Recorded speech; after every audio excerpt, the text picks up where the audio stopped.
Steel ਦੇ ਲਗਾਤਾਰ ਵੱਧ ਰਹੇ ਰੇਟਾਂ ਦਾ ਸਿੱਧੇ ਤੌਰ ਤੇ ਆਮ ਆਦਮੀ ਦੀ ਸਵਾਰੀ ਸਾਈਕਲ ਤੇ ਪੈ ਰਿਹਾ ਹੈ ਤੇ ਸਾਈਕਲ ਇੰਡਸਟਰੀ ਸਟੀਲ ਦੇ ਵੱਧਦੇ ਰੇਟਾਂ ਤੋਂ ਕਾਫੀ ਪਰੇਸ਼ਾਨ ਹੈ, ਜਿਸ ਲਈ ਉਦਯੋਗਪਤੀ ਚੀਨ ਤੋਂ ਹੋ ਰਹੇ ਇੰਪੋਰਟ ਅਤੇ ਸਰਕਾਰ ਦੀ ਅਣਗਹਿਲੀ ਨੂੰ ਜ਼ਿੰਮੇਵਾਰ ਠਹਿਰਾ ਰਹੇ ਹਨ। ਇਸ ਮੌਕੇ ਉਦਯੋਗਪਤੀਆਂ ਨੇ ਕਿਹਾ ਕਿ ਸਟੀਲ ਦੀਆਂ ਕੀਮਤਾਂ ਦੇ ਵਧਣ ਨਾਲ ਸਿੱਧੇ ਤੌਰ ਤੇ ਉਹਨਾਂ ਦੇ ਕਾਰੋਬਾਰ ਤੇ ਅਸਰ ਪੈ ਰਿਹਾ ਹੈ। ਖਾਸ ਤੌਰ ਤੇ ਆਮ ਆਦਮੀ ਦੀ ਸਵਾਰੀ ਸਾਈਕਲ ਤੇ ਇਸ ਦਾ ਵੱਡਾ ਅਸਰ ਪੈ ਰਿਹਾ ਹੈ। ਉਹਨਾਂ ਨੇ ਦੋਸ਼ ਲਾਇਆ ਕਿ ਸੋਨੇ ਦੇ ਰੇਟਾਂ ਵਾਂਗੂ ਸਟੀਲ ਦੇ ਰੇਟ ਵਿੱਚ ਬਹੁਤ ਜ਼ਿਆਦਾ ਤਬਦੀਲੀ ਆ ਰਹੀ ਹੈ। ਹਾਲਾਤ ਇਹ ਨੇ ਕਿ ਕੁਝ ਸਮੇਂ ਬਾਅਦ ਰੇਟਾਂ ਵਿੱਚ ਤਬਦੀਲੀ ਆ ਜਾਂਦੀ ਹੈ। ਇਸ ਤੋਂ ਇਲਾਵਾ ਚੀਨ ਤੋਂ ਮਾਲ ਇੰਪੋਰਟ ਨੇ ਉਹਨਾਂ ਦੇ ਕਾਰੋਬਾਰ ਤੇ ਮਾੜਾ ਅਸਰ ਪਾਇਆ ਹੈ।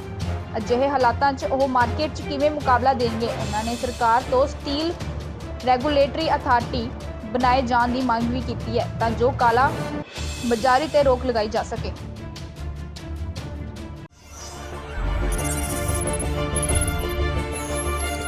जनहितैषी टीआरपी नहीं खरीदते, भरोसा जीतते हैं हम।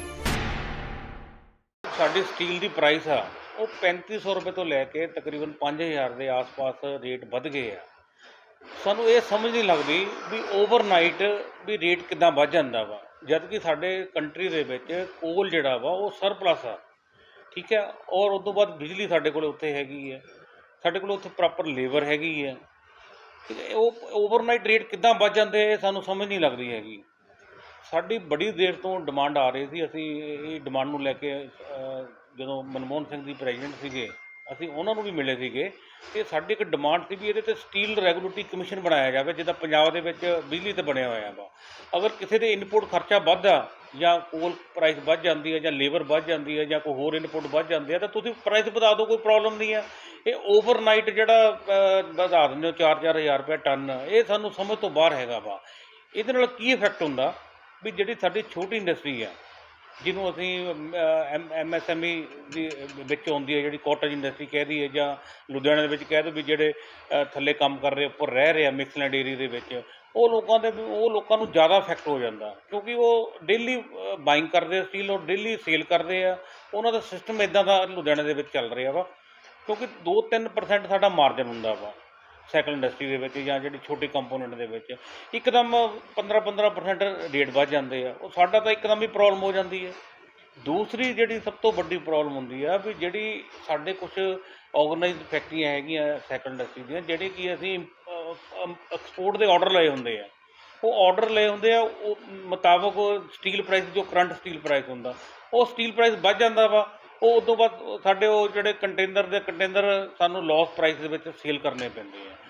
ਇੱਕ ਚਾਈਨਾ ਦਾ ਸਭ ਤੋਂ ਵੱਡਾ ਦੇਖਿਆ ਜਾ ਰਿਹਾ ਸੀ ਕਿ ਇਫੈਕਟ ਪਹਿਲਾਂ ਸਾਈਕਲ ਇੰਡਸਟਰੀ ਨੂੰ ਪੈਂਦਾ ਸੀ, ਹੁਣ ਚਾਈਨਾ ਦਾ ਇਫੈਕਟ ਕਿੱਦਾਂ ਹੈਗਾ? ਦੇਖੋ ਚਾਈਨਾ ਦਾ ਜਿਹੜਾ ਇਫੈਕਟ ਆ ਬਹੁਤ ਹਲੇ ਵੀ ਹੈਗਾ ਵਾ ਕਿਉਂਕਿ ਬਹੁਤ ਕੰਪੋਨੈਂਟ ਇੱਥੇ ਬਣਨ ਵੀ ਲੱਗ ਗਿਆ, ਪਰ ਫਿਰ ਵੀ 10-15 ਕੰਪੋਨੈਂਟ ਇੱਦਾਂ ਦੇ ਹੈਗੇ ਜਿਹੜੇ ਕਿ ਡਿਪੈਂਡਡ ਹੀ ਉਹ ਚਾਈਨਾ 'ਤੇ ਹੈਗੇ ਆ। ਉਹ ਇਸ ਕਰਕੇ ਚਾਈਨਾ ਦੀ ਵੀ ਜਿਹੜੀ ਪ੍ਰਾਈਸ ਹੈਗੀ ਆ ਉਹ ਜਦੋਂ ਇੱਥੇ ਸਟੀਲ ਦੀ ਪ੍ਰਾਈਸ ਵੱਧ ਜਾਂਦੀ ਹੈਗੀ ਆ ਤਾਂ ਸਾਨੂੰ ਚਾਈਨਾ ਦੀ ਪ੍ਰਾਈਸ ਸਸਤੀ ਲੱਗਦੀ ਹੈ, ਚਾਈਨਾ ਤੋਂ ਮੰਗਵਾਉਣਾ ਪੈਂਦਾ ਵਾ। ਸੋ ਚਾਈਨਾ ਇਫੈਕਟ ਹੈਗਾ ਹੀ ਹੈਗਾ ਵਾ। ਕਿਤੇ ਨਾ ਕਿਤੇ ਲੱਗਦਾ ਜੀ ਕਿਹਾ ਜਾ ਰਿਹਾ ਸੀ ਕਿ ਚਾਈਨਾ ਦੇ ਪ੍ਰੋਡਕਟ ਦਾ ਜਿਹੜਾ ਬਹਿਸ਼ਕਾਰ ਕਰੋ, ਉਹਨਾਂ ਦੀ ਵਰਤੋਂ ਨਾ ਕਰੋ ਤੇ ਸਾਨੂੰ ਫੇਰ ਤੋਂ ਮੁੜ ਤੋਂ ਇਹ ਕੀਮਤਾਂ ਵਧਣ ਕਾਰਨ ਚਾਈਨਾ ਤੋਂ ਪ੍ਰੋਡਕਟ ਮੰਗਾਉਣੇ ਪੈਣੇ। ਬਿਲਕੁਲ ਸਾਡੀ ਕੀ ਆ ਨਾ ਜੀ, ਦੇਖੋ ਪਹਿਲਾਂ ਅਸੀਂ ਚਾਈਨਾ ਦੇ ਕੰਪੋਨੈਂਟ ਬਹੁਤ ਇੱਥੇ ਲੁਧਿਆਣਾ ਵਿੱਚ ਪੰਜਾਬ ਦੇ ਵਿੱਚ ਬਣਾਉਣ ਲੱਗ ਗਏ ਸੀ ਅਸੀਂ, ਪਰ ਕੀ ਹੈ ਨਾ ਸਾਡੀ ਉਹਦੀ ਕੋਸਟ ਜ਼ਿਆਦਾ ਪੈਂਦੀ ਆ। ਚਾਈਨਾ ਦੇ ਵਿੱਚ ਰਾ ਮਟੀਰੀਅਲ ਸਸਤਾ, ਗੌਰਮੈਂਟ ਦੀ ਫੈਸਿਲਿਟੀ ਬਹੁਤ ਆ ਉੱਥੇ। ਸੋ ਇਸ ਕਰਕੇ ਚਾਈਨਾ ਤੋਂ ਅੱਜ ਵੀ ਕੁਝ ਕੰਪੋਨੈਂਟ ਇੱਦਾਂ ਦੇ ਆ ਵੀ ਜਿਹੜੇ ਚਾਈਨਾ ਤੋਂ ਮੰਗਾ ਕੇ ਸਾਨੂੰ ਸਸਤੇ ਪੈਂਦੇ ਆ ਔਰ ਇੱਥੇ ਬਣ ਨਹੀਂ ਰਹੇ ਹੈਗੇ ਆ। ਸੋ ਕਿਉਂਕਿ ਚਾਈਨਾ ਦੇ ਵਿੱਚ ਵੀ ਹੁਣ ਦੇਖੋ ਪ੍ਰਾਈਸ ਕੰਟੇਨਰ ਦੇਖੋ, ਇੱਕ ਕੰਟੇਨਰ 12-12, 15-15 ਲੱਖ ਰੁਪਏ ਦਾ ਇੱਕ ਕੰਟੇਨਰ ਦਾ ਫਰੇਟ ਹੀ ਹੋ ਗਿਆ ਵਾ। ਉਹਦੇ ਬਾਵਜੂਦ ਵੀ ਕੁਝ ਕੰਪੋਨੈਂਟ ਚਾਈਨਾ ਦੇ ਹਲੇ ਵੀ ਇੱਥੇ ਸਸਤੇ ਪੈਂਦੇ ਆ। ਕੀ ਲੱਗਦਾ ਕਿੱਥੇ ਦੇਖਦੇ ਹੋ ਸਰਕਾਰ ਦੀ ਕਮੀ ਹੈ ਜਾਂ ਕਿਤੇ ਨਾ ਕਿਤੇ ਮਟੀਰੀਅਲ ਤਰੀਕੇ ਨਾਲ ਬਣ ਪਾ ਰਿਹਾ? ਦੇਖੋ ਇਹ ਜਿਹੜੀ ਸਟੀਲ ਆ ਇਹ ਹੈਗਾ ਵਾ ਸੈਂਟਰ ਨਾਲ ਰਿਲੇਟਡ, ਕਿਉਂਕਿ ਜਿਹੜੀਆਂ ਵੱਡੀਆਂ ਕੰਪਨੀਆਂ ਨਾ ਟਾਟਾ ਹੋ ਗਿਆ, ਜਿੰਦਲ ਹੋ ਗਏ, ਹੋਰ ਜਿਹੜੀਆਂ ਵੱਡੀਆਂ ਕੰਪਨੀਆਂ ਨਾ ਇਹਨਾਂ ਦਾ ਇੱਕ ਕਾਰਟ ਰਿਲੇਸ਼ਨ ਬਣਿਆ ਹੋਇਆ ਵਾ। ਇਹ ਇਕੱਠੇ ਹੋ ਕੇ ਕੀ ਕਰਦੇ ਆ ਨਾ ਜੀ, ਓਵਰਨਾਈਟ ਰੇਟ ਇਕੱਠੇ ਹੋ ਕੇ ਰੇਟ ਵਧਾ ਦਿੰਦੇ ਆ, ਠੀਕ ਆ। ਉਹ ਪੈਸਾ ਜਿਹੜਾ ਰੇਟ ਵੱਧ ਜਾਂਦਾ ਕਿੱਥੇ ਜਾਂਦਾ, ਇਹ ਜ਼ਰੂਰ ਇਹਦੇ ਵਾਸਤੇ ਸੋਚਣਾ ਚਾਹੀਦਾ ਕਿਉਂਕਿ ਅਸੀਂ ਦੇਖਦੇ ਹਾਂ ਵੀ ਜਦੋਂ ਕੋਈ ਇਲੈਕਸ਼ਨ ਨੇੜੇ ਆਉਂਦੀ ਆ ਉਸ ਵਕਤ ਸਟੀਲ ਦੇ ਪ੍ਰਾਈਸ ਬਹੁਤ ਵੱਧ ਜਾਂਦੇ ਆ। ਉਹ ਪੈਸਾ ਕਿੱਥੇ ਜਾਂਦਾ ਵਾ, ਇਹਦੇ 'ਤੇ ਵਿਚਾਰ ਕਰਨ ਦੀ ਜ਼ਰੂਰਤ ਹੈਗੀ। ਕਾਲੇ ਸਾਈਕਲ ਦੀ ਕਾਫੀ ਡਿਮਾਂਡ ਹੁੰਦੀ ਸੀ, ਉਹ ਵੀ ਬੰਦ ਹੋਣਾ ਸ਼ੁਰੂ ਹੋ ਗਿਆ। ਕੀ ਲੱਗਦਾ ਜੀ ਦੂਸਰੇ ਜਿਹੜੇ ਰੰਗਦਾਰ ਜਿਹੜੇ ਸਾਈਕਲ ਹੈ ਉਹ ਮਾਰਕੀਟ 'ਚ ਦਿਖਣ ਲੱਗ ਗਏ ਆ, ਤੇ ਕੀ ਲੱਗਦਾ ਕਿ ਉਸ ਦਾ ਬੈਨੀਫਿਟ ਨਹੀਂ ਹੁੰਦਾ ਸੀ ਜਾਂ ਉਸ ਤੋਂ ਰੈਵਨਿਊ ਘੱਟ ਹੁੰਦਾ ਸੀ ਇਸ ਕਰਕੇ? ਦੇਖੋ ਜਿਹੜਾ ਬਲੈਕ ਸਾਈਕਲ ਜਿਹਨੂੰ ਰੋਡਸਟਰ ਬਾਈਸਾਈਕਲ ਕਹਿੰਦੇ ਆ, ਜਿਹੜਾ ਸਾਡਾ ਟ੍ਰੈਡੀਸ਼ਨ ਬਾਈਸਾਈਕਲ ਸੀਗਾ, ਹੁਣ ਉਹਦੀ ਡਿਮਾਂਡ ਡੇ ਬਾਏ ਡੇ ਘੱਟ ਰਹੀ ਹੈ। ਤਕਰੀਬਨ ਹੁਣ 30% ਸਾਡਾ ਮਤਲਬ ਉਹਦੀ ਜਿਹੜੀ ਰਿਕੁਆਇਰਮੈਂਟ ਰਹਿ ਗਈ ਹੈ। ਤੁਸੀਂ ਸਮਝ ਲਓ ਵੀ ਜ਼ਿਆਦਾ ਹੁਣ ਟੈਂਡਰ ਦੇ ਵਿੱਚ ਹੀ ਵਿਕਣ ਲੱਗ ਗਏ ਆ। ਠੀਕ ਹੈ, ਹੁਣ ਜਿਹੜੇ ਫੈਂਸੀ ਬਾਈਸਾਈਕਲ ਆ ਗਏ ਆ, ਫੈਂਸੀ ਸਾਈਕਲ ਦੀ ਅੱਛੀ ਡਿਮਾਂਡ ਆ ਰਹੀ ਹੈ। ਪਿੱਛੇ ਦੇਖੋ ਕੋਵਿਡ ਦੇ ਸੀਜ਼ਨ ਦੇ ਵਿੱਚ ਬਾਈਸਾਈਕਲ ਇੰਡਸਟਰੀ ਨੂੰ ਬਹੁਤ ਬੂਮ ਮਿਲਿਆ, ਜਿਹੜਾ ਫਸਟ ਕੋਵਿਡ ਸੀ। ਸੈਕੰਡ ਕੋਵਿਡ ਦੇ ਵਿੱਚ ਇੰਨਾ ਸਾਨੂੰ ਨਹੀਂ ਬੂਮ ਮਿਲਿਆ ਕਿਉਂਕਿ ਲੋਕਾਂ ਨੇ ਸਾਈਕਲ ਆਲਰੇਡੀ ਪਰਚੇਜ਼ ਕਰ ਲਏ ਸੀਗੇ। ਸੋ ਆਉਣ ਵਾਲਾ ਜਿਹੜਾ ਟਾਈਮ ਆ ਉਹ ਹੈਗਾ ਹਾਈ ਐਂਡ ਬਾਈਸਾਈਕਲ ਦਾ। ਹਾਈ ਐਂਡ ਬਾਈਸਾਈਕਲ ਅੱਜ ਵੀ ਪ੍ਰੋਪਰ ਢੰਗ ਦੇ ਨਾਲ ਸਾਡੇ ਇੱਥੇ ਲੁਧਿਆਣੇ ਨਹੀਂ ਬਣ ਰਹੇ ਹੈਗੇ। ਬਹੁਤ ਸਾਈਕਲ ਅੱਜ ਵੀ 1.5-2 ਲੱਖ ਸਾਈਕਲ ਇੰਪੋਰਟ ਹੋ ਰਿਹਾ ਵਾ ਬਾਹਰੋਂ। ਜਿਹੜੇ ਤੁਸੀਂ ਫੈਂਸੀ ਸਾਈਕਲ ਦੇਖ ਰਹੇ ਹੋਵੋਗੇ, ਜਿੱਦਾਂ ਤੁਸੀਂ ਸ਼ੋਅ ਰੂਮ 'ਚ ਵਿਕ ਰਹੇ ਆ ਜਾਂ ਮਾਲ 'ਚ ਵਿਕ ਰਹੇ ਆ, ਉਹ ਜਿਹੜੇ ਬਹੁਤ ਇੰਪੋਰਟਰ ਹੈਗੇ ਆ, ਉਹ ਇੱਥੇ ਅੱਜ ਵੀ 1.5-2 ਲੱਖ ਸਾਈਕਲ ਇੰਪੋਰਟ ਹੋ ਰਿਹਾ। ਉਹ ਸਾਈਕਲ ਇੱਥੇ ਬਣਨਾ ਚਾਹੀਦਾ, ਉਹਦੇ ਕੰਪੋਨੈਂਟ ਇੱਥੇ ਬਣਨੇ ਚਾਹੀਦੇ ਆ। ਸਾਡਾ R&D ਸੈਂਟਰ ਲੁਧਿਆਣੇ ਦੇ ਵਿੱਚ ਹੈਗਾ ਵਾ, ਉਹ ਕੀ ਕਰ ਰਿਹਾ ਵਾ? ਉਹ ਮੈਨੂੰ ਲੱਗਦਾ ਵੀ ਉਹਦੇ 'ਤੇ ਵੀ ਸਾਨੂੰ ਕੁਛ ਐਕਸਰਸਾਈਜ਼ ਕਰਨੀ ਚਾਹੀਦੀ ਆ ਵੀ ਉਹਨੂੰ ਐਕਟਿਵ ਹੋਣਾ ਚਾਹੀਦਾ ਵੀ ਕੰਪੋਨੈਂਟ ਜਿਹੜੇ ਇੱਥੇ ਨਹੀਂ ਬਣਦੇ ਜਾਂ ਸਾਈਕਲ ਬਾਹਰੋਂ ਆ ਰਿਹਾ, ਕਿਉਂ ਆ ਰਿਹਾ, ਉਹ ਇੱਥੇ ਉਹਨੂੰ ਡਿਵੈਲਪ ਕਰਨ, ਉਹਦੀ ਟੈਕਨੋਲੋਜੀ ਇੱਥੇ ਲੈ ਕੇ ਆਉਣ, ਬੰਦਿਆਂ ਨੂੰ ਸਮਝਾਉਣ ਉਹਦੀਆਂ ਮਸ਼ੀਨਾਂ ਕਿੱਥੋਂ ਮਿਲਣੀਆਂ, ਉਹ ਕਿੱਦਾਂ ਆਪਾਂ ਮੰਗਾ ਸਕਦੇ ਹਾਂ। ਸੋ ਇਹ ਜਿਹੜੇ ਇੱਦਾਂ ਦੇ ਅਦਾਰੇ ਬਣੇ ਹੋਏ R&D ਸੈਂਟਰ ਵਰਗੇ, ਨਹੀਂ ਤਾਂ ਉਹ ਡੰਮੀ ਆ, ਕੋਈ ਫਾਇਦਾ ਨਹੀਂ ਸਾਡੀ ਬਾਈਸਾਈਕਲ ਇੰਡਸਟਰੀ ਨੂੰ। ਸੈਕੰਡਰੀ ਦਾ ਤੁਸੀਂ ਜ਼ਿਕਰ ਕਰ ਰਹੇ ਸੀ, ਉਹ ਕੀ ਚੀਜ਼ ਹੈ? ਜਿਹੜੇ ਸਟੀਲ ਪ੍ਰਾਈਸ ਦੇ ਵਿੱਚ ਤੁਸੀਂ ਗੱਲ ਕਰ ਰਹੇ ਹੋ, ਸਟੀਲ ਪ੍ਰਾਈਸ ਕੀ ਹੁੰਦਾ ਵਾ? ਇੱਕ ਤਾਂ ਜਿਹੜੇ ਪ੍ਰਾਈਮ ਸ਼ੀਟ ਬਣਾਉਂਦੇ, ਜਿੱਦਾਂ ਟਾਟਾ ਹੋ ਗਏ, ਜਿੰਦਲ ਹੋ ਗਈ, ਉਹਨੂੰ ਪ੍ਰਾਈਮ ਸਟੀਲ ਆਉਂਦੀ, ਉਹ ਬਾਹਰੋਂ ਆਉਂਦਾ ਵਾ ਸਾਰਾ ਸਾਡੇ ਪੰਜਾਬ ਦੇ ਵਿੱਚ। ਅਤੇ ਉਸ ਤੋਂ ਬਾਅਦ ਜਿਹੜੇ ਸੈਕੰਡਰੀ ਸਟੀਲ ਵਾਲੇ ਹੈਗੇ ਆ, ਜਿੱਦਾਂ ਇੱਥੇ ਲੋਕਲ ਮਿੱਲਾਂ ਵਾ ਲੁਧਿਆਣੇ ਦੇ ਵਿੱਚ ਜਾਂ ਗੋਬਿੰਦਗੜ੍ਹ ਦੇ ਵਿੱਚ, ਉਹ ਕੀ ਕਰਦੇ ਆ, ਜਦੋਂ ਸਟੀਲ ਪ੍ਰਾਈਸ ਪ੍ਰਾਈਮ ਦਾ ਰੇਟ ਵਧਾ ਦਿੰਦੇ ਆ ਤਾਂ ਉਹ ਵੀ ਆਪਣਾ ਰੇਟ ਵਧਾ ਦਿੰਦੇ ਆ। ਤੁਸੀਂ ਅੱਜ ਦੀ ਡੇਟ 'ਚ ਦੇਖੋ, ਇਹਨਾਂ ਦੀ ਬੈਲੈਂਸ ਸ਼ੀਟਾਂ ਚੈੱਕ ਕਰੋ, ਘੱਟੋ ਘੱਟ ਤਾਂ 35% ਮਤਲਬ ਮਾਰਜਨ ਆ ਇਹ ਸਾਰੀਆਂ ਕੰਪਨੀਆਂ ਨੂੰ। ਇਹ ਸਾਰਾ ਸਾਡਾ ਮਾਰਜਨ ਛੋਟੀ ਇੰਡਸਟਰੀ ਦਾ ਇਹ ਲਈ ਜਾ ਰਹੇ ਆ। ਉਹ ਇਹ ਵੀ ਉਹਨਾਂ ਦੀ ਆੜ ਦੇ ਵਿੱਚ ਉਹਨਾਂ ਨਾਲ ਮਿਲ ਜਾਂਦੇ ਆ, ਆਪਣਾ ਰੇਟ ਵਧਾ ਦਿੰਦੇ ਆ। ਕੇਂਦਰ ਸਰਕਾਰ ਨੂੰ ਕੀ ਅਪੀਲ ਹੈ? ਦੇਖੋ, ਕੇਂਦਰ ਸਰਕਾਰ ਦੇ ਨਾਲ ਅਸੀਂ ਸੈਂਟਰ ਗੌਰਮੈਂਟ ਨੂੰ ਰਿਕੁਐਸਟ ਕਰਦੇ ਹਾਂ ਵੀ ਜੇ ਤਾਂ ਉਹਨਾਂ ਨੇ MSME ਇੰਡਸਟਰੀ ਚਲਾਉਣੀ ਆ, ਕਿਉਂਕਿ ਜਿਹੜੀ ਛੋਟੀ ਇੰਡਸਟਰੀ ਆ ਉਹ ਬੈਕਬੋਨ ਕਿਸੇ ਟਾਈਮ ਦੇ ਵਿੱਚ ਆਪਣੀ ਇਕਨੋਮਿਕ ਦੀ ਹੁੰਦੀ ਸੀ, ਕਿਉਂਕਿ ਸਭ ਤੋਂ ਜ਼ਿਆਦਾ ਲੇਬਰ ਨੂੰ ਰੋਜ਼ਗਾਰ ਛੋਟੀ ਇੰਡਸਟਰੀ ਦਿੰਦੀ ਹੈ। ਅਗਰ ਛੋਟੀ ਇੰਡਸਟਰੀ ਨਹੀਂ ਬਚੂਗੀ ਤਾਂ ਵੱਡੀ ਵੀ ਨਹੀਂ ਬਚਣੀ। ਮੇਰੀ ਤਾਂ ਰਿਕੁਐਸਟ ਗੌਰਮੈਂਟ ਨੂੰ ਇਹ ਆ ਵੀ ਜਿਹੜੀ ਸਟੀਲ ਪ੍ਰਾਈਸ ਆ ਜਾਂ ਹੋਰ ਵੀ ਸਾਡੀਆਂ ਪ੍ਰਾਈਸਾਂ ਇੱਕਦਮ ਵਧਾ ਦਿੰਦੇ ਆ, ਉਹ ਇੱਕਦਮ ਨਹੀਂ ਵਧਣੀਆਂ ਚਾਹੀਦੀਆਂ। ਉਹਦੇ 'ਤੇ ਸਟੀਲ ਰੈਗੂਲੇਟਰੀ ਕਮਿਸ਼ਨ ਬਣਨਾ ਚਾਹੀਦਾ ਵਾ। ਕੀ ਲੱਗਦਾ ਜੀ, ਪਹਿਲਾਂ ਕਰੋਨਾ ਦੀ ਮਾਰ ਤੇ ਹੁਣ ਜਿਸ ਤਰੀਕੇ ਨਾਲ ਬਿਜਲੀ ਦੇ ਵੀ ਦਰਾਂ ਦੇ ਵਿੱਚ ਕੋਈ ਕਟੌਤੀ ਨਹੀਂ, ਤੇ ਹੁਣ ਲਗਾਤਾਰ ਰੇਟ ਵੱਧ ਰਹੇ ਨੇ ਤੇ ਆਰਡਰਾਂ 'ਤੇ ਵੀ ਕਿਤੇ ਅਸਰ ਪੈ ਰਿਹਾ ਹੈ? ਦੇਖੋ, ਜਦੋਂ ਕੋਈ ਸਟੀਲ ਵੱਧ ਜਾਂਦਾ ਵਾ ਜਾਂ ਗੌਰਮੈਂਟ ਨੇ, ਸਾਡੇ ਲੋਕਲ ਗੌਰਮੈਂਟ ਨੇ ਸਾਡੇ ਨਾਲ ਪ੍ਰੋਮਿਸ ਕੀਤਾ ਵੀ ਤੁਹਾਨੂੰ 5 ਰੁਪਏ ਬਿਜਲੀ ਦੇਵਾਂਗੇ ਜੀ। ਠੀਕ ਹੈ, ਉਹ ਘੁਮਾ ਫਿਰਾ ਕੇ ਸਾਨੂੰ ਬਿਜਲੀ 11 ਰੁਪਏ ਪੈਂਦੀ ਹੈ, ਸਾਨੂੰ 5 ਰੁਪਏ ਬਿਜਲੀ ਤਾਂ ਪੈਂਦੀ ਹੀ ਨਹੀਂ। ਠੀਕ ਹੈ, ਸਾਡਾ ਪੁਰਾਣਾ ਹਾਲੇ ਵੈਟ ਵੀ ਰੁਕਿਆ ਹੋਇਆ ਵਾ ਬਹੁਤ ਇੰਡਸਟਰੀ ਦਾ। ਸੋ ਅਗਰ ਸੈਂਟਰ ਗੌਰਮੈਂਟ ਦੋਨੇ ਸਿੰਸੀਅਰ ਹੋਣ, ਫਿਰ ਸਾਡੀ ਛੋਟੀ ਇੰਡਸਟਰੀ ਬਹੁਤ ਚੱਲ ਰਹੀ ਆ।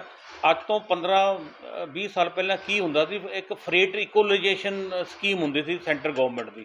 ਫਰੇਟ ਇਕੋਲਾਈਜੇਸ਼ਨ ਸਕੀਮ ਕੀ ਹੈਗੀ ਹੈ ਵੀ ਸਾਰੇ ਕੰਟਰੀ ਦੇ ਵਿੱਚ ਸਟੀਲ ਭਾਵੇਂ ਕਿੱਥੇ ਮਰਜ਼ੀ ਬਣੇ, ਉਹ ਸਟੀਲ ਦਾ ਪ੍ਰਾਈਸ ਇੱਕੋ ਜਿਹਾ ਹੁੰਦਾ ਸੀ, ਉਹਦਾ ਫਰੇਟ ਇੱਕੋ ਜਿਹਾ ਹੁੰਦਾ ਸੀ। ਹੁਣ ਕੀ ਹੈ, ਅਸੀਂ ਸਟੀਲ ਬਾਹਰੋਂ ਲੈਂਦੇ ਹਾਂ, ਉਹ ਸਾਨੂੰ ਇੱਕ ਤਾਂ ਫਰੇਟ ਜ਼ਿਆਦਾ ਪੈ ਜਾਂਦਾ। ਅਸੀਂ ਆਪਣੇ ਕੰਪੋਨੈਂਟ 90 ਪੈਸਾ ਜੋ ਬਣਾਉਂਦੇ ਹਾਂ ਬਾਈਸਾਈਕਲ, 90% 95% ਉਹ ਬਾਹਰ ਇਹ ਤੋਂ ਬਣ ਕੇ ਬਾਹਰ ਜਾਂਦਾ, ਉਹ ਫਰੇਟ ਪੈ ਜਾਂਦਾ ਵਾ। ਸੋ ਪੰਜਾਬ ਦੀ ਜਿਹੜੀ ਭੂਗੋਲਿਕ ਸਥਿਤੀ ਹੈ, ਅਸੀਂ ਬਾਰਡਰ ਸਟੇਟ ਹੈਗੀਆਂ, ਸਾਨੂੰ ਉਹਦਾ ਵੀ ਬਹੁਤ ਬੈਡ ਇਫੈਕਟ ਪੈਂਦਾ ਵਾ। ਗੌਰਮੈਂਟ ਨੂੰ ਚਾਹੀਦਾ ਵਾ ਵੀ ਜਿਹੜੀਆਂ ਇਹ ਬਾਰਡਰ ਸਟੇਟ ਇੰਡਸਟਰੀਆਂ ਵਾ, ਉਹਨਾਂ ਨੂੰ ਜਿੱਦਾਂ ਹਿਮਾਚਲ ਦੇ ਵਿੱਚ ਕੋਈ ਸਬਸਿਡੀਆਂ ਦਿੱਤੀਆਂ ਛੋਟੀ ਇੰਡਸਟਰੀ ਨੂੰ, ਤਾਂ ਇੱਥੇ ਵੀ ਉਹਨਾਂ ਨੂੰ ਦੇਣੇ ਚਾਹੀਦੇ ਤਾਂ ਕਿ ਜਿਹੜੀ ਛੋਟੀ ਇੰਡਸਟਰੀ ਆ ਉਹ ਚੱਲਦੀ ਰਹਿ ਸਕੇ। ਲਾਸਟ ਵਾਲੇ ਆਰਡਰ 'ਤੇ ਇਫੈਕਟ ਪੈ ਰਿਹਾ? ਦੇਖੋ, ਸਟੀਲ ਪ੍ਰਾਈਸ ਵਧਣ ਦੇ ਨਾਲ ਆਰਡਰ 'ਤੇ ਇੱਕਦਮ ਇਫੈਕਟ ਪੈ ਜਾਂਦਾ ਵਾ। ਇਫੈਕਟ ਇੱਦਾਂ ਪੈਂਦਾ ਵੀ ਜਿਹੜੇ ਤਾਂ ਸਾਡੇ ਆਰਡਰ ਲਏ ਹੁੰਦੇ ਆ, ਉਹ ਇੱਧਰੋਂ ਸਟੀਲ ਵੱਧ ਜਾਂਦਾ, ਉਹ ਸਾਡੇ ਘੱਟ 'ਚ ਵਿਕਦੇ ਆ। ਦੂਸਰਾ, ਜਿਹੜੇ ਨਵੇਂ ਆਰਡਰ ਆਉਂਦੇ ਆ ਉਹ ਆਉਂਦੇ ਨਹੀਂ, ਲੋਕ ਵੇਟ ਕਰਨ ਲੱਗ ਜਾਂਦੇ ਵੀ ਰੇਟ ਘਟਣਗੇ। ਸੋ ਇਫੈਕਟ ਤਾਂ ਦੇਖੋ ਇਸ ਚੀਜ਼ ਦਾ ਬਹੁਤ ਸਾਡੀ ਛੋਟੀ ਇੰਡਸਟਰੀ ਨੂੰ ਪੈਂਦਾ ਵਾ। ਸਰ, ਲਗਾਤਾਰ ਰਾ ਮਟੀਰੀਅਲ ਜਿਹੜਾ ਮਹਿੰਗਾ ਹੋ ਰਿਹਾ, ਸਾਈਕਲ ਇੰਡਸਟਰੀ ਕਿਸ ਤਰੀਕੇ ਨਾਲ ਦੇਖਦੀ ਹੈ? ਕਿਉਂਕਿ ਆਰਡਰ ਮਿਲਦੇ ਨੇ ਤਾਂ ਰੇਟ ਦੇ ਵਿੱਚ ਵੀ ਇਜ਼ਾਫਾ ਹੋ ਰਿਹਾ। ਦੇਖੋ, ਸਾਈਕਲ ਇੰਡਸਟਰੀ ਵਾਸਤੇ ਜਿਹੜਾ ਇਹ ਰॉ ਮਟੀਰੀਅਲ ਦਾ ਜਾਂ ਬਾਕੀ ਕਮੋਡਿਟੀਜ਼ ਦਾ ਜਿਹੜਾ ਰੇਟ ਵਧਣਾ ਆ, ਇਹ ਬਹੁਤ ਹੀ ਮੁਸ਼ਕਲ ਟਾਈਮ ਹੈ। ਪਹਿਲੀ ਗੱਲ, ਜਦੋਂ ਆਰਡਰ ਜਿਹੜੇ ਹੁੰਦੇ ਆ ਉਹ ਜਦੋਂ ਐਗਜ਼ੀਕਿਊਟ ਹੋ ਕੇ ਜਾਣੇ ਹੁੰਦੇ ਆ, ਉਹਦੇ ਵਿੱਚ ਹੀ ਕਦੇ 1000 ਰੁਪਇਆ, ਕਦੇ 2000 ਰੁਪਇਆ, ਕਦੇ 500 ਰੁਪਇਆ, ਇਹ ਇੱਦਾਂ ਜਿਹੜੇ ਇਜ਼ਾਫੇ ਹੁੰਦੇ ਆ।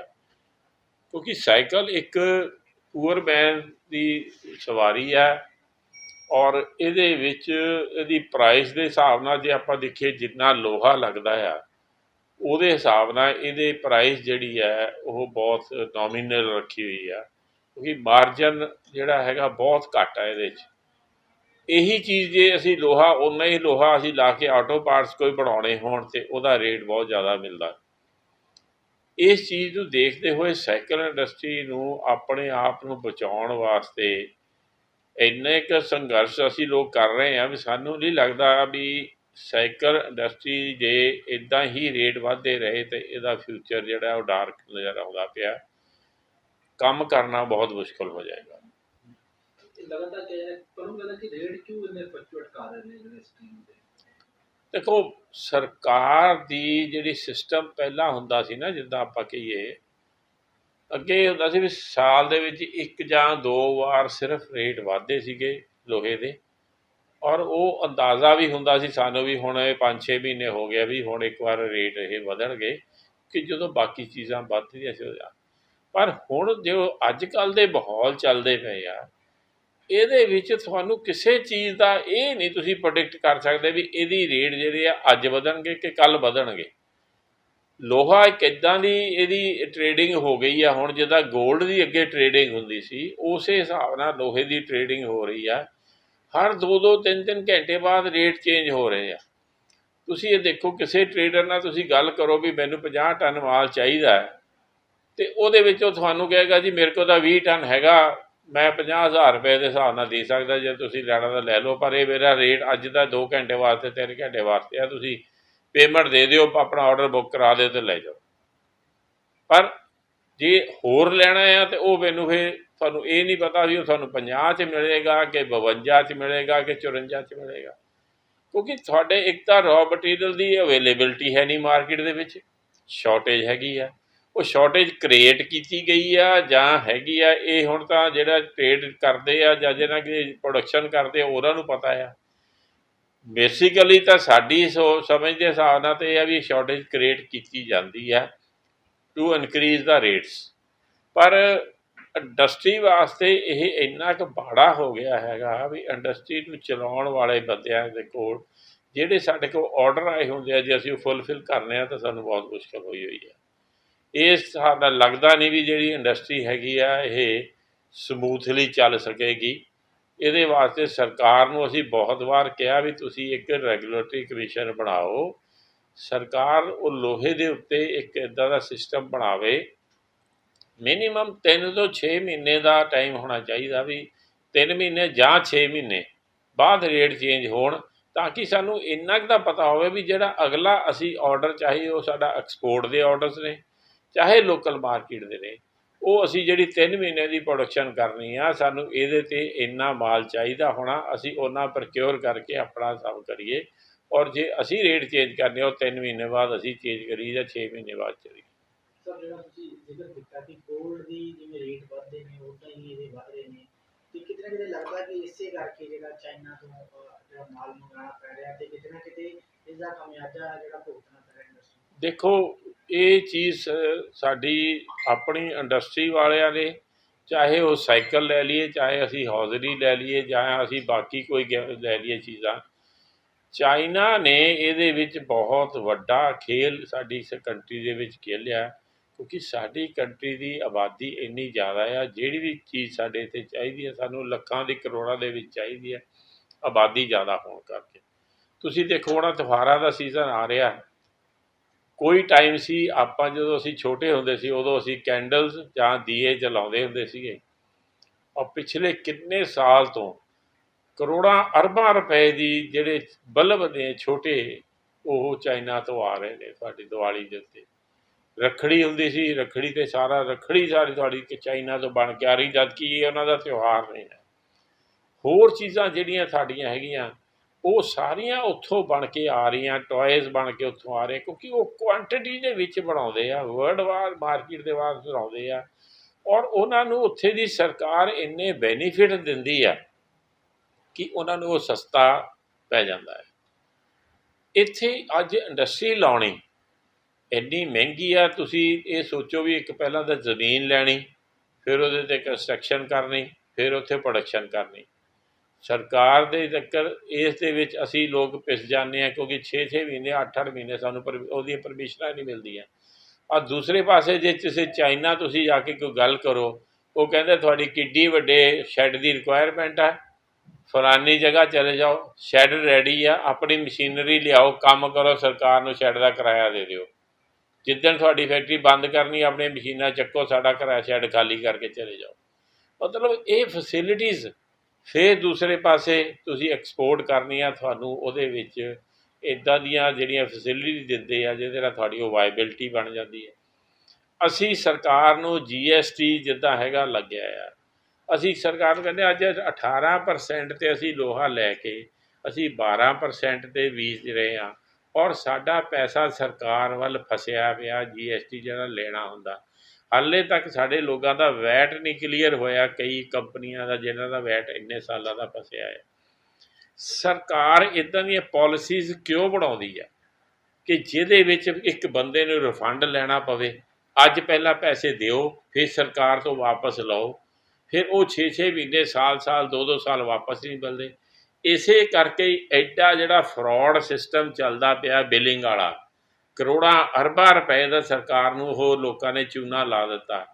ਉਸ ਚੱਕਰ ਦੇ ਵਿੱਚ ਅੱਜ ਜੇਕਰ ਜੈਨੂਅਨ ਬਾਇਰ ਜਿਹੜਾ ਹੈਗਾ ਆ, ਉਹ ਜਿਹੜਾ ਪਿਸ ਰਿਹਾ ਹੈ।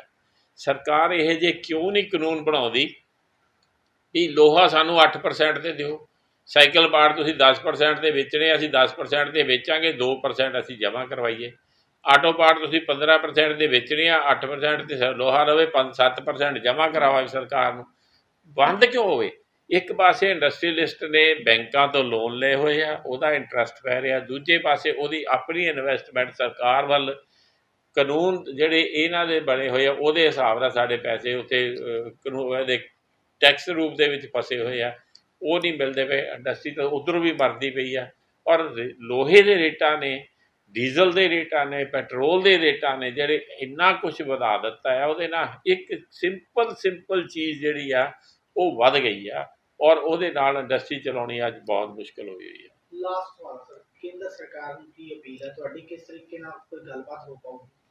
ਦੇਖੋ, ਕੇਂਦਰ ਸਰਕਾਰ ਨੂੰ ਤਾਂ ਅਸੀਂ ਇੱਕੋ ਹੀ ਕਹਾਂਗੇ, ਜੇ ਮੋਦੀ ਸਾਹਿਬ ਤੁਸੀਂ ਆਪਣੇ ਜਿਹੜਾ ਤੁਸੀਂ ਨਾਅਰਾ ਦਿੱਤਾ ਆ made in India and make in India, ਅਤੇ ਉਹ make in India and made in India ਤਾਂ ਹੀ ਹੋ ਸਕਦਾ ਆ ਜੇ ਇਹ ਚੀਜ਼ਾਂ ਜਿਹੜੀਆਂ ਰॉ ਮਟੀਰੀਅਲਸ ਹੈ, ਚਾਹੇ ਉਹ ਲੋਹਾ ਆ, ਚਾਹੇ ਉਹ ਯਾਨ ਆ, ਚਾਹੇ ਉਹ ਕਾਗਜ਼ ਹੈ, ਜਿਹੜੀਆਂ ਚੀਜ਼ਾਂ ਇਹਨਾਂ ਦਾ ਜੇ ਤੁਸੀਂ ਕੰਟਰੋਲ ਨਹੀਂ ਕਰ ਸਕਦੇ ਅਤੇ ਤੁਹਾਡਾ ਮੇਰੇ ਹਿਸਾਬ ਨਾਲ ਸਰਕਾਰ ਦਾ ਕੋਈ ਉੱਥੇ ਸਾਨੂੰ ਬਹਿਣ ਦਾ ਫਾਇਦਾ ਨਹੀਂ ਹੈ।